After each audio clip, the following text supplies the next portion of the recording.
আজকে আমরা বাংলাদেশের এমন একটা সময়ে দাঁড়িয়ে বক্তব্য দিচ্ছি এখানে, যখন শিশুদেরকে ধর্ষণ করা হচ্ছে এবং বাবা বিচার চাওয়া বন্ধ করে দিয়েছে। বাবা বিচার চাচ্ছে না কি কারণে? বাবা বিচার চাচ্ছে না কারণ এই বিচার ব্যবস্থার উপরে বাবার বিশ্বাস নেই। বাবা জানে এই বিচার ব্যবস্থা নিয়ে কিছুদিন ফেসবুকে লেখালেখি হবে, রাজনীতির ময়দানে গরম বক্তব্য হবে, কিন্তু দিন শেষে বাবা তার সন্তানের ধর্ষণের কোনো বিচার পাবে না। যখন কোনো বিচার প্রার্থী বিচারকের কাছে যাবে, মুখ দেখে তার বিচার হবে না, অপরাধের মানদণ্ড দেখে তার বিচার হবে।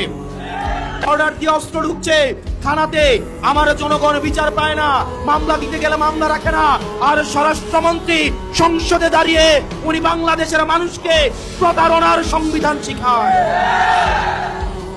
স্বরাষ্ট্রমন্ত্রী চোখ খুলে দেখেন, মানুষ বিচার চাওয়া বন্ধ করে দিয়েছে, মানুষ বিচার চাওয়া বন্ধ করে দিয়েছে।